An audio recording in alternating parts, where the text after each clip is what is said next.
Hi hello ನಮಸ್ಕಾರ, welcome to our channel CP vlogging couple. ನಾವಿವತ್ತು ಬಂದಿರೋದು ಆಕ್ಚುಲಿ ಧರ್ಮಸ್ಥಳ ಮಂಜುನಾಥೇಶ್ವರ ಟೆಂಪಲ್ ನ ವಿಸಿಟ್ ಮಾಡೋಕೆ. ಬಟ್ ನಮಗೆ ಧರ್ಮಸ್ಥಳದಲ್ಲಿ ಇರೋಕೆ ರೂಮ್ಸೇ ಸಿಗ್ಲಿಲ್ಲ ಫ್ರೆಂಡ್ಸ್, ಎಲ್ಲ ಫುಲ್ ಆಗೇ ಇದ್ವು. ಇಫ್ ನೀವು ಬರೋದಿದ್ರೆ ಆನ್ಲೈನ್ ಬುಕಿಂಗ್ ಥ್ರೂ ರೂಮ್ಸ್ ನ ಬುಕ್ ಮಾಡ್ಕೊಂಡೇ ಬನ್ನಿ. ಅಂಡ್ ಇದೇ ಆನ್ಲೈನ್ ಬುಕಿಂಗ್ ಲಿಂಕ್ ಇದಾಗಿದೆ. ಧರ್ಮಸ್ಥಳದಿಂದ 4 ಕಿಲೋಮೀಟರ್ ಅಲ್ಲಿ ದೂರ ಇರುವ ಉಜಿರೈ ಅಲ್ಲಿ ಕನ್ಯಾಡಿ ಎಂಬ ಪ್ಲೇಸ್ ಅಲ್ಲಿ ರೂಮ್ ಸಿಕ್ತು. ಅದು ಕೂಡ ಪ್ರೈವೇಟ್ ಅಂಡ್ ಲಕ್ಸುರಿ ಹೋಟೆಲ್ ಅಲ್ಲಿ ರೂಮ್ ಸಿಕ್ತು. ಅದಕ್ಕೆ ಆಟೋ ಅಲ್ಲಿನೇ ಹೋಗ್ಬೇಕಿತ್ತು ಫ್ರೆಂಡ್ಸ್. ಇಫ್ ನಾವು ಓನ್ ವೆಹಿಕಲ್ ನ ತಗೊಂಡು ಹೋಗಿದ್ರೆ ಆರಾಮಾಗಿ ಕಾರಲ್ಲಿ ಹೋಗ್ಬೋದಿತ್ತು. ಬಟ್ ಬಸ್ ಅಲ್ಲಿನೇ ಹೋಗಿದ್ವಿ. ಅದು ಲಗೇಜಸ್ ಜೊತೆಗೆ ಓಡಾಟ ತುಂಬಾನೇ ಟಯರ್ಡ್ ಆಗ್ಬಿಟ್ಟಿತ್ತು. ಆಟೋಗೆ ಜಸ್ಟ್ ರೂಮ್ ಟು ಟೆಂಪಲ್ ಹೋಗ್ಬೇಕಂದ್ರೆ 150 ರೂಪೀಸ್ ತಗೊಳ್ತಾ ಇದ್ರು. ಹೀಗೆ 2 ಡೇಸ್ ಅಲ್ಲೇ ಇದ್ವಿ ಫ್ರೆಂಡ್ಸ್. ಅಂಡ್ ಎಷ್ಟೇ ಟಯರ್ಡ್ ಆದ್ರೂ ಕೂಡ ಎಂಜಾಯ್ಮೆಂಟ್ ಮಾಡೋದು ಮಾತ್ರ ಸ್ಟಾಪ್ ಮಾಡಲೇ ಇಲ್ಲ. ಅಂಡ್ ಇಲ್ಲಿ ಅಕ್ಕಪಕ್ಕದಲ್ಲಿ ನೀವು ನೋಡ್ತಾ ಇರ್ಬೋದು, full of coconut oil shops, hotels ಎಲ್ಲ ಇದ್ವು. ಅಂಡ್ ಒಂದು ನಾರ್ಮಲ್ ಸಿಟಿ ಹಾಗೆ ಇತ್ತು. ನೀವಿಲ್ಲಿ ನೋಡ್ತಾ ಇರ್ಬೋದು ನೇತ್ರಾವತಿ ನದಿ. ಮಳೆ ಇಲ್ಲದೆ ಇರುವ ಕಾರಣ ನೀರೇನು ಅಷ್ಟು ಇರಲಿಲ್ಲ. ಮೇನ್ ಥಿಂಗ್, ನಾವು ಎಲ್ಲಿ ಹೋಗ್ತಾ ಇದ್ದೀವಿ, ಯಾವ ಟೆಂಪಲ್ಗೆ ಹೋಗ್ತಾ ಇದ್ದೀವಿ ಅಂತ ಹೇಳಲೇ ಇಲ್ಲ ಅಲ್ಲ. ಎಲ್ಲರೂ ಕ್ಯೂರಿಯಸ್ ಆಗಿ ಇರ್ಬೋದು. ಹಾಗೆ ನಾವಿವತ್ತು ಬಂದಿರೋದು ಸೌತ್ ಇಂಡಿಯಾದ ಅಯೋಧ್ಯೆ ಅಂತ ಫೇಮಸ್ ಆಗಿರುವ ಶ್ರೀ ರಾಮ ಮಂದಿರವನ್ನು ವಿಸಿಟ್ ಮಾಡೋಕೆ. ಟೋಟಲಿ ಈ ಟೆಂಪಲ್ 3 ಫ್ಲೋರ್ ಅಲ್ಲಿ ಇದೆ ಫ್ರೆಂಡ್ಸ್. ಇಲ್ಲಿ ನೋಡಿ ಎಷ್ಟೊಂದು ಬ್ಯೂಟಿಫುಲ್ ವ್ಯೂ ಕಾಣ್ತಾ ಇದೆ ಅಂತ. ಅಂಡ್ ಇದ್ರ ಪಕ್ಕದಲ್ಲಿ ಇರೋ ಹೋಟೆಲ್ ಅಲ್ಲೇ ನಾವು ಇದ್ದಿದ್ದು.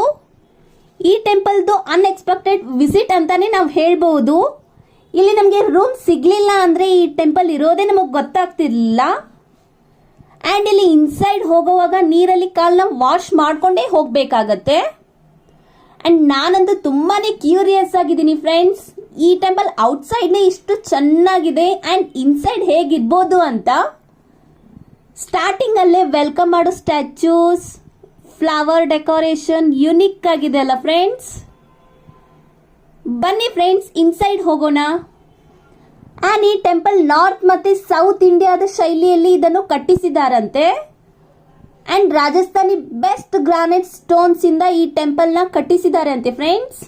ಈ ಟೆಂಪಲ್ ನ ಐತಿಹಾಸಿಕ ಸ್ಟೋರಿ ಏನಂದ್ರೆ, ಸೀತಾ ಅನ್ವೇಷಣ ಸಮಯದಲ್ಲಿ ಶ್ರೀರಾಮಚಂದ್ರ ಕಾಲಿಟ್ಟಲ್ಲಿ ಒಂದೊಂದು ದೇವಾಲಯ ನಿರ್ಮಾಣಗೊಂಡಿವೆ ಅಂತೆ.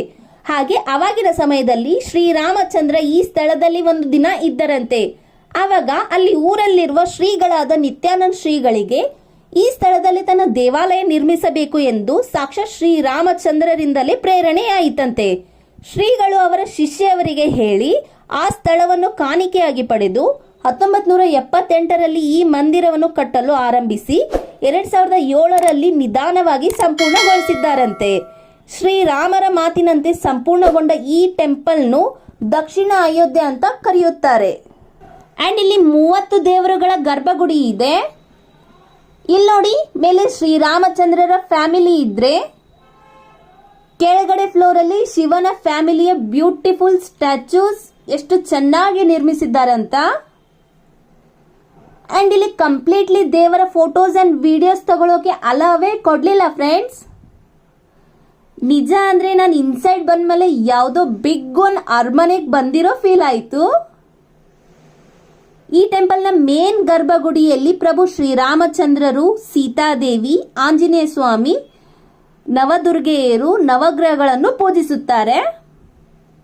ಈ ಟೆಂಪಲ್ ನ ಶಿಲ್ಪ ಕೆತ್ತನೆಗಳನ್ನು ಸೌತ್ ಇಂಡಿಯಾದ ಎಲ್ಲಾ ಸ್ಟೇಟ್ಸ್ ಅಲ್ಲಿರುವ ಶಿಲ್ಪಿಗಳು ಕೆತ್ತನೆ ಮಾಡಿದಾರಂತೆ. ಸುತ್ತು ಗ್ರೀನರಿ ನೇಚರ್ ಅಲ್ಲಿ ಮಿಡಲ್ ಅಲ್ಲಿ ರೆಡ್ ಅಂಡ್ ಗೋಲ್ಡನ್ ಕಲರ್ ಅಲ್ಲಿರುವ ಈ ಟೆಂಪಲ್ ನ ನೋಡೋದೇ ಒಂದು ಅದೃಷ್ಟ ಅಂತ ಹೇಳ್ಬೋದು. ನಿಜ ಅಂದ್ರೆ ಈ ಸ್ಥಳವು ಟೆಂಪಲ್ ಹಿಂದ್ಗಡೆ ಪ್ಲೇಸ್ ಇದಾಗಿದೆ. ಟೋಟಲ್ ಆಗಿ ನೋಡೋದಾದ್ರೆ ತುಂಬಾನೇ ದೊಡ್ಡದಾಗಿರುವ ಟೆಂಪಲ್ ಇದಾಗಿದೆ ಫ್ರೆಂಡ್ಸ್. ಇದೇ ಶ್ರೀ ರಾಮಚಂದ್ರರ ರಥ. ಬನ್ನಿ ಫ್ರೆಂಡ್ಸ್, ಇಲ್ಲಿ ನೋಡಿ, ಇದು ಯಜ್ಞ ಮಂಟಪ ಅಂತ. ನವಗ್ರಹ ಫುಲ್ ಟೆಂಪಲ್ ಇದಾವೆ. ಒಂದು ದೇವರ ಸ್ಟ್ಯಾಚ್ಯೂದು ಒಂದೊಂದು ಚಿಕ್ಕದಾಗಿ ಟೆಂಪಲ್ ಹಾಗೆ ಮಾಡಿದ್ದಾರೆ. ನೋಡಕ್ ಚೆನ್ನಾಗಿದೆ ಅಲ್ಲ. ಫೈನಲಿ ಈ ಟೆಂಪಲ್ ನೋಡಿರೋದು ನಂದು ತುಂಬಾನೇ ಅದೃಷ್ಟ ಅಂತ ಅನ್ಕೋತೀನಿ. ಲೈಫ್ ಅಲ್ಲಿ ಇದು ಒಂದು ಬೆಸ್ಟ್ ಮೆಮೊರಿ ಆಗಿ ಉಳಿಯುತ್ತೆ ಫ್ರೆಂಡ್ಸ್. ನೀವು ಕೂಡ ಒನ್ಸ್ ಆದ್ರೂ ವಿಸಿಟ್ ಕೊಡ್ಲೇಬೇಕಾದ ಟೆಂಪಲ್ ಇದಾಗಿದೆ. ಈ ಟೆಂಪಲ್ನ ಸೈಡಲ್ಲಿ ಒಂದು ಋಷಿ ಮುನಿ ಟೆಂಪಲ್ ಇದಾಗಿದೆ. ಫುಲ್ ಆಫ್ ಆರೆಂಜ್ ಕಲರ್ ಇಂದ ಈ ಟೆಂಪಲ್ ಅಟ್ರಾಕ್ಟ್ ಮಾಡ್ತಾ ಇತ್ತು ಫ್ರೆಂಡ್ಸ್. ನೀವು ನೋಡ್ತಾ ಇರ್ಬೋದು ಎಷ್ಟು ಚೆನ್ನಾಗಿ ಕಾಣ್ತಾ ಇದೆ ಅಂತ. ಈ ವಿಡಿಯೋ ಎಲ್ರಿಗೂ ಇಷ್ಟ ಆಗಿದೆ ಅಂತ ಅನ್ಕೋತೀನಿ. For more vlogging videos do like and subscribe. Thank you for watching. ಜೈ ಶ್ರೀರಾಮ್.